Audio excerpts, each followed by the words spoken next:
대구의 지난 2분기 합계 출산율이 0.67명을 기록해 전국 평균 0.7에도 못 미치고 있습니다. 다른 특광역시와 비교한다면 서울과 부산에 이어 세 번째로 낮은 상황입니다. 경북도와 전남도가 의료 취약 지역인 경북과 전남에 국립의대 설립을 촉구했습니다. 양 도지사는 5일 국회에서 대정부 공동건의문을 발표하며 차별 없는 건강권 확보를 위해 노력하겠다고 밝혔습니다. 대구시는 국가산단과 테크노폴리스, 수성 알파시티를 중심으로 기회발전특구의 1단계 전략을 마련하겠다고 밝혔습니다. 또 기회발전특구가 대규모 앵커기업의 유치를 촉진하게 될 것이라고 내다봤습니다.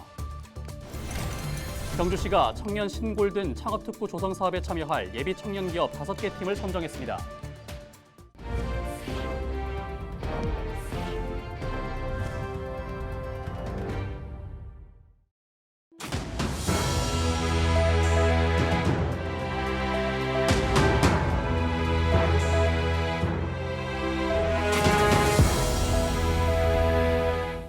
시청자 여러분 안녕하십니까?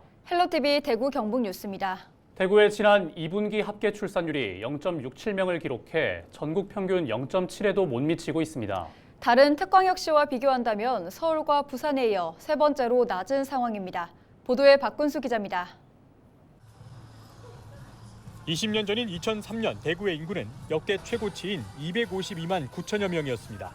하지만 이후 감소세가 이어지면서 20년 동안 15만 명이 줄어 지난 7월 기준 대구의 인구는 237만 9천여 명입니다. 전국적인 저출생 상황 속에 합계 출산율도 역대 최저치를 갱신하고 있습니다. 2015년을 기점으로 전국 평균 합계 출산율은 내리막길을 걸어 지난 2분기 기준 0.7명까지 떨어졌습니다. 대구는 더 심각한 상황인데 2020년부터는 전국 평균에도 못 미치더니 2분기 합계 출산율은 0.67명으로 서울과 부산에 이어 세 번째로 낮았습니다. 거슬러 올라가면 지역 내 젊은 층의 결혼과도 이어지는데 2013년 13,000여 건이던 지역 내 혼인 건수는 지난해 7,000여 건으로 줄었습니다. 경북도 비슷한 상황. 10년 사이 대구 경북 모두 혼인 건수가 절반 가까이 감소했습니다. 이미 대구의 연간 출생아 수는 지난해 1,100명 선까지 떨어졌습니다. 2분기에도 2,200여 명밖에 되지 않아 이대로라면 올해 대구의 출생아는 10,000명도 채 되지 않을 수 있습니다. 대통령 직속 기관인 저출산고령사회위원회는 아이돌봄 서비스 확대 등 내년 예산안에 저출산 문제 해결 관련 예산 15조 4천억 원이 편성됐다고 밝혔습니다. 대구시 차원에서도 다자녀 기준을 완화하고 난임 부부 지원 사업을 확대하는 등 해마다 출생률을 높이기 위한 다양한 대책을 내놓고 있지만 인구 감소와 출생률 저하라는 대세를 막기에는 역부족인 상황. 단순히 저출산에만 집중할 것이 아니라 청년들이 지역에서 결혼하고 아이를 낳을 수 있도록 양질의 일자리를 마련하는 데 더욱 집중해야 한다는 목소리도 이어지고 있습니다. 헬로티비 뉴스 박금수입니다. 서울 서희초등학교에서 숨진 채 발견된 교사의 49제인 4일 전국적으로 공교육 멈춤의 날 집회가 열린 가운데 대구에서도 교원단체 주최로 집회가 진행됐습니다. 이날 오후 대구교육청 앞 분수광장에서는 교원단체 등이 참석한 가운데 서희초 교사 추모 집회가 열렸습니다.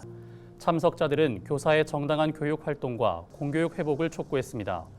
또 경북에서도 경북교사 주최로 경북도 교육청 앞에서 서희초 교사 49제 추모 집회가 열렸습니다. 경상북도와 전라남도가 의료복지를 확충하고 의료격차를 해소하기 위한 국립의대 설립을 촉구하고 나섰습니다. 경북도와 전남도는 4일 국회에서 지역대학 총장 등과 함께 의료 최대 취약지인 경북 전남에 국립의대를 설립해달라는 내용의 대정부 공동건의문을 발표했습니다. 두 지역은 노령 인구 비율이 전국 최고 수준으로 그만큼 의료 서비스 수요가 많고 의료 접근성이 매우 취약한데도 수도권과의 의료 격차는 날로 심해지고 있다고 밝혔습니다. 또 기존 의대 정원을 증원하는 것만으로는 근본적인 의료 문제를 해결할 수 없다며 지역 공공의료 사령탑 역할을 할 국립의대 설립을 촉구했습니다.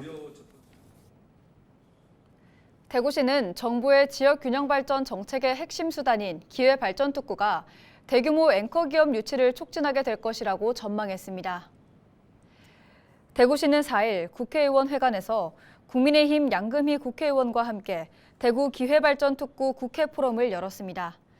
포럼에는 지역 국회의원과 우동기 지방시대 위원장, 장영진 산업부 제1차관 등이 참석했으며 기업 관계자들도 패널로 나서 현장의 다양한 목소리를 전달했습니다. 대구시는 즉시 입주가 가능한 국가산단과 테크노폴리스, 수성 알파시티를 중심으로 1단계 특구 전략을 마련할 계획입니다. 경주시가 지역 청년들의 창업과 경제활동을 지원하는 청년 신골든 창업 특구 조성 사업에 참여할 예비 청년 창업 5개 팀을 선정했습니다. 청년 신골든 창업 특구 조성 사업은 황호동 재생구역에서 창업을 계획하고 있는 예비 청년 창업자들을 돕기 위한 사업입니다. 경주시는 지난달 30일 한수원 지역협력실 경주상생부와 창업 전문가 등과 함께 심사를 통해 5개 팀을 선정했으며 각 팀에게는 창업자금 3,500만 원을 지원할 계획입니다. 청년 창업자는 자부담으로 사업비의 20%를 준비해야 지원금을 지급받을 수 있습니다. 한 주간 발생한 뉴스를 재정리해보는 시간입니다.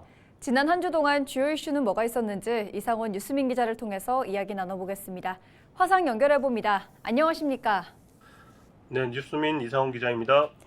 네, 우선 지난 한 주 동안 발생한 주요 이슈부터 종합해 주시죠.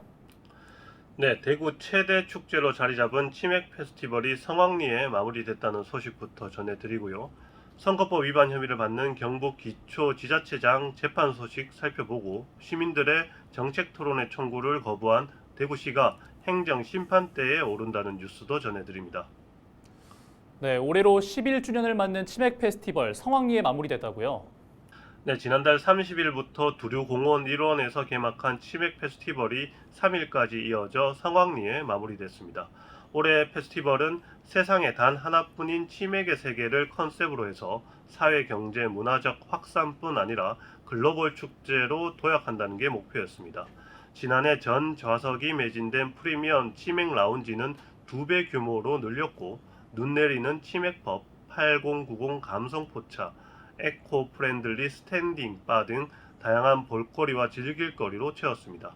대구시는 지난해 치맥 페스티벌을 통해 생산 유발 효과 275억 원, 부가가치 유발 효과 113억 원, 고용 유발 298명 등의 지역 내 경제 파급 효과를 냈다고 설명했습니다. 네, 경북 영주시장과 김천시장이 선거법 위반 혐의로 재판에 넘겨지고 구속됐다고요? 네, 지난달 31일 검찰이 공직선거법 위반 혐의로 재판에 넘겨진 박남서 경북 영주시장에게 징역 3년을 구형했습니다. 박 시장은 지난해 국민의힘 공천 과정에서 지역 청년들을 모집해 전화 홍보방을 운영하고 알바 대가 명목으로 금품과 식사 등을 제공한 혐의를 받고 있습니다. 검찰은 선거의 공정성을 크게 훼손하고 공직선거의 근간을 흔드는 중대 사안이라고 구형 이유를 밝혔습니다. 같은 날 마찬가지로 선거법 위반 혐의를 받고 있는 김충섭 김천시장은 증거인멸 우려 등으로 구속됐습니다. 김 시장은 2021년 설과 추석 명절에 공무원을 동원해 선거 구민들에게 선물을 제공한 혐의를 받고 있습니다. 네, 끝으로 대구시 정책토론회 개최 거부가 행정심판대에 오른다는 소식 전해주시죠. 네, 지난 7월 대구시의 무더기 정책토론 미개최 결정이 행정심판위원회 판단을 받게 됐습니다. 정책토론 신청을 주도한 대구시민사회단체는 대구시의 결정이 비례 원칙을 포함한 다양한 행정 원칙을 어긴 행정처분이라면서 이 결정의 취소를 구하는 행정심판을 청구했다고 밝혔습니다. 시민사회단체는 대구시가 공식, 비공식적으로 밝힌 미개최 결정 근거가 조례상으로도 법률상으로도 근거가 없어 위법하고 부당한 행위라고 보고 있습니다. 대구시가 미개최 결정한 근거를 구체적으로 밝히고 있지 않아서 행정심판 과정에서 대구시의 조치가 정당한지 여부가 쟁점이 될 것으로 보입니다. 네, 오늘 주간 이슈 점검은 여기까지 듣죠. 이상원 뉴스민 기자였습니다. 고맙습니다. 네, 감사합니다.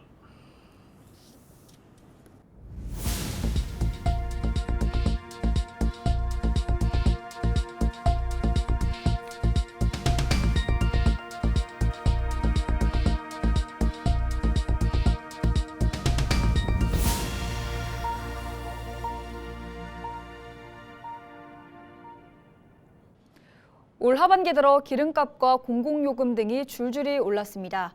서민들은 치솟는 물가에 지갑 열기가 부담스러울 정도인데요. 이달에는 추석 대목까지 겹쳐서 서민들의 가계 부담이 더 커질 전망입니다. 표영민 기자의 보도입니다. 경남 창원시의 한 주유소. 기름값이 싸다는 소문에 기름을 넣기 위한 차량들의 행렬이 이어집니다.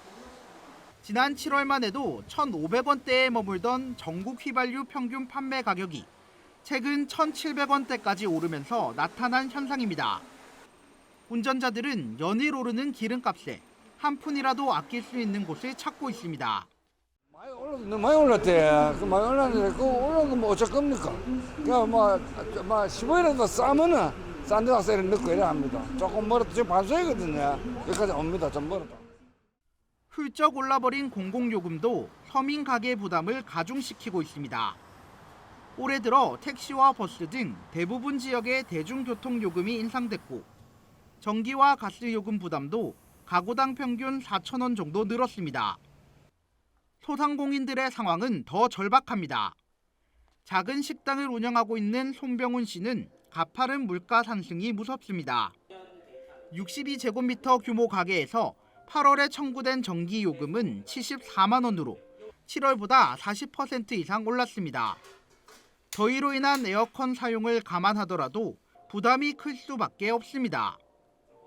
송 씨는 인건비와 재료비 등이 오른 상황에서 전기와 가스 등 에너지 가격도 올라 장사를 계속할 수 있을지 걱정입니다. 지난달 대비해서 40만 원 나오던 게 지금 74만 원까지 나왔기 때문에 좀 그런 전기요금이나 공공요금에 대해서 인상이 너무 가파라서 일단 가게 운영에 있어서 많이 어렵고 애로사항이 있습니다. 기름값과 공공요금 등 무섭게 치솟는 물가. 추석 대목을 앞두고 장바구니 물가가 더 오를 것으로 보여 서민들의 한숨은 더 깊어지고 있습니다. 헬로티비 뉴스 표영민입니다. 안동시의회가 제243회 임시회를 개회하고 8일간의 의사 일정에 들어갔습니다. 시의회는 이번 임시회에서 집행부가 제출한 제2회 추가경정 예산안 등 각종 안건을 심의 의결합니다. 올해 예산 규모는 1조 7,400억 원으로 안동시는 추경 예산으로 1,273억 원을 편성해 의회에 제출했습니다. 시의회는 예산안 심사에 앞서 내년 6월 30일까지 활동할 예산결산특별위원회를 구성하고 이재갑 의원을 위원장으로 선임했습니다. 이어 안동시 시설관리공단 경영진 사퇴 촉구 결의안을 채택했습니다. 정복순 의원은 대표 발의를 통해 공단은 예산이 수반되는 주요 정책을 추진하면서 사전 설명 없이 일방적으로 결정하고 통보했다며 공단 이사장과 본부장은 사퇴하고 공단 최종 감독권자인 시장은 사과하라고 밝혔습니다. 한편 본회의 개회에 앞서 김세롬 의원은 신상 발언을 통해 안동시의 부적절한 채용 의혹에 대한 우려를 제기하자 시장 소통비서관이 자신에게 질책성 메시지를 보냈다며 해당 비서관의 즉각 해임과 사과를 촉구했습니다. 대구시가 화장시설인 명복공원의 현대화 사업을 추진하는 것과 관련해 수성구가 주민들의 요구사항을 대구시에 다시 전달하겠다고 밝혔습니다. 대구시는 지난 5월부터 6월까지 명복공원 인근 주민들을 대상으로 경청회를 열었는데 당시 주민들은 명복공원 북쪽 노인복지관 설치와 개발 제한 구역 해제, 인근 지역 종상향 등을 요구했습니다. 하지만 이번 대구시 발표에서는 도시계획도로 건설과 만촌 이동 지역 종상향 등 일부 사안만 반영돼 미비한 지원 대책이라는 지적이 일고 있다고 수성구는 전했습니다. 경산 갓바위 소원성취 축제가 지난 2일과 3일 와촌면 갓바위 주차장에서 열렸습니다. 이번 축제는 갓바위 관봉에서 열린 달의 봉행을 시작으로 농악 한마당, 청소년 뮤직 페스티벌, 산사 음악회와 소원 엽서 쓰기, 탁본 체험, 지역 특산품 판매 등 다양한 행사가 마련됐습니다. 특히 올해 축제 현장에서는 야시장의 입점을 막고 그 자리에 그늘막 쉼터와 어린이 놀이터 등 시민 편의시설을 설치해 호응을 얻었습니다. 대구 한의대학교가 청도군과 함께 전국 최초로 지역 전문학과로 개설한 청도 인적자원 개발학과 신입생을 모집합니다. 청도 인적자원 개발학과는 청도군이 원하는 전문 인재를 양성하기 위해 청도 지역 특성에 맞춘 학과로 지역사회개발 전문가, 생애설계사, 평생교육사 등 다양한 전문가 자격증을 취득할 수 있는 교육과정을 편성했습니다. 입학 정원은 30명이며 접수 기간은 오는 11일부터 15일까지입니다. 청도군은 입학생들에게 학기마다 50만 원을, 대구 한의대는 등록금의 50%를 장학금으로 지원합니다.